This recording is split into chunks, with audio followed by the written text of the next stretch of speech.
Vivo T3 ফোনটি তো আমাদের মাঝে খুবই জনপ্রিয় একটি ফোন ছিল। এবার ভিভো লঞ্চ করে দিল তারই সাকসেসর ভিভো T3 প্রো। এই ফোনটির ডিজাইনটা এক কথায় দুর্দান্ত, কারণ এই ফোনটির ব্যাক সাইডে দেওয়া হয়েছে ভেগান লেদার, যা দেখতে কিন্তু খুবই দুর্দান্ত লাগছে এবং হাতে নিলে আপনি ভালো প্রিমিয়াম ফিল পাবেন। এবং এখানে থাকছে কার্ভ ডিসপ্লে, দেওয়া হয়েছে বেস্ট একটি গেমিং চিপসেট, ভালো ক্যামেরা, এরকম আরও অনেক দুর্দান্ত ফিচার নিয়ে এই ফোনটি লঞ্চ করেছে অনেকটাই কম দামে। আজকের এই ভিডিওতে এই ফোনটি নিয়ে ফুল ডিটেল জানাবো, সাথে জানাবো এই ফোনটির দাম বাংলাদেশে কত হবে এবং বাংলাদেশে কবে থেকে এই ফোনটি আপনি কিনতে পারবেন। চলুন তাহলে আর কথা না বাড়িয়ে সরাসরি চলে যাই মূল ভিডিওতে। তবে মূল ভিডিওতে যাওয়ার আগে আপনাকে বলবো ভিডিওতে একটি লাইক দিয়ে চ্যানেলটি সাবস্ক্রাইব করে আমাদের সাথে থাকুন। প্রথমে এই ফোনটির আনবক্সিং দিয়ে ভিডিওটি শুরু করা যাক। এই ফোনটির বক্সটি দেখতে পাচ্ছেন, বক্সটির উপর বড় করে লেখা ভিভো T3 প্রো। আর বক্সটি খুললে আপনি প্রথমে পাবেন কাঙ্ক্ষিত ফোনটি, তারপরে দেখতে পাবেন একটি ব্যাক কভারের কোয়ালিটি কিন্তু বেশ ভালো। তারপরে পাবেন ইউজার গাইড, পাবেন 80 ওয়াটের একটি ফাস্ট চার্জার, USB Type-C কেবল, আর সর্বশেষ পাবেন সিম ইজেক্টর পিন। এই হলো ফোনের বক্স কন্টেন্ট। এবারে কথা বলবো এই ফোনটির লুক ও ডিজাইন নিয়ে। এই ফোনটির ব্যাক প্যানেলের ডিজাইনটা এক কথায় দুর্দান্ত। এই ফোনটির ব্যাক প্যানেলে দেওয়া হয়েছে ভেগান লেদার, যা দেখতে কিন্তু খুবই দুর্দান্ত লাগছে এবং হাতে নিলেও আপনি প্রিমিয়াম ফিল পাবেন। ফোনটির ব্যাক সাইডে পাবেন ডুয়াল ক্যামেরা সেটআপ। এর বডি ফ্রেমটি হলো প্লাস্টিকের। ফ্রন্টে পাবেন একটি মিডল পাঞ্চল সেলফি ক্যামেরা। ফোনটির থিকনেস হলো 7.49 মিলিমিটার, ওয়েট হলো 190 গ্রাম। আর এখানে দেওয়া হয়েছে IP64 এর রেটিং, যার ফলে এই ফোনটি হালকা পাতলা পানি বা ধুলোবলু লাগলে তেমন কোনো সমস্যা হবে না। ওভারঅল ফোনটির লুক ও ডিজাইন কিন্তু এক কথায় দুর্দান্ত। এবারে কথা বলবো এই ফোনটির ডিসপ্লে কোয়ালিটি নিয়ে। ফোনটির ডিসপ্লেটির সাইজ হলো 6.77 ইঞ্চি মাপের একটি ফুল HD plus 1.5K curve AMOLED display, সাথে থাকছে 120 হার্টজের রিফ্রেশ রেট এবং এই ডিসপ্লেটির PPI ডেন্সিটি হলো 388 এবং ডিসপ্লেটির স্ক্রিন টু বডি রেশিও হলো 90.3%। আর এখানে দেওয়া হয়েছে 4500 নিটসের পিক ব্রাইটনেস, যার ফলে ডিরেক্ট সানলাইটে এই ডিসপ্লেতে আপনি কোনো প্রকার ব্রাইটনেসের ঘাটতি পাবেন না। আর কোম্পানি বলছে এই বাজেট সেগমেন্টের মধ্যে এই ফোনটির ডিসপ্লের পিক ব্রাইটনেস সব থেকে বেশি। বুঝতেই পারছেন ডিসপ্লে কোয়ালিটি একবারে ফ্ল্যাগশিপ ডিসপ্লে কোয়ালিটির মতো।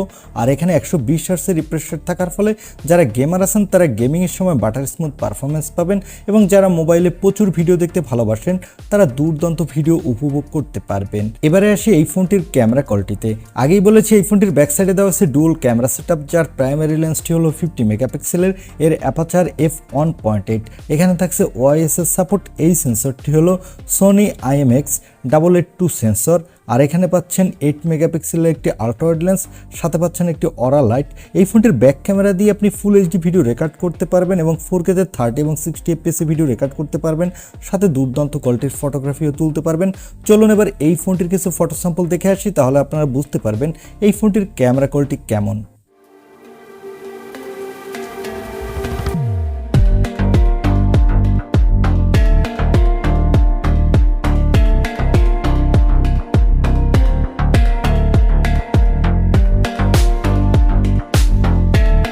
এই ফোনটির ফটো স্যাম্পল থেকে আমার কাছে মনে হয়েছে এই ফোনটির ক্যামেরা কোয়ালিটি বাজেট বিবেচনায় ঠিকঠাকই আছে।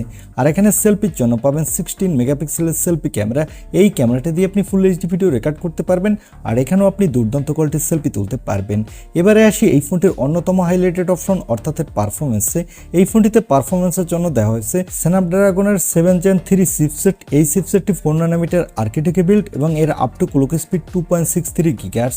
এখানে আপনি দুর্দান্ত মাল্টিটাস্কিং করতে পারবেন, সাথে PUBG ফ্রি ফায়ারের মতো গেমগুলো আপনি ভালো স্মুথলি খেলতে পারবেন, কারণ এর AnTuTu স্কোর হলো প্রায় 8,20,000-এর কাছাকাছি। এখানে PUBG ফ্রি ফায়ারের মতো গেমগুলো আপনি 60 FPS অনায়াসেই স্মুথলি খেলতে পারবেন।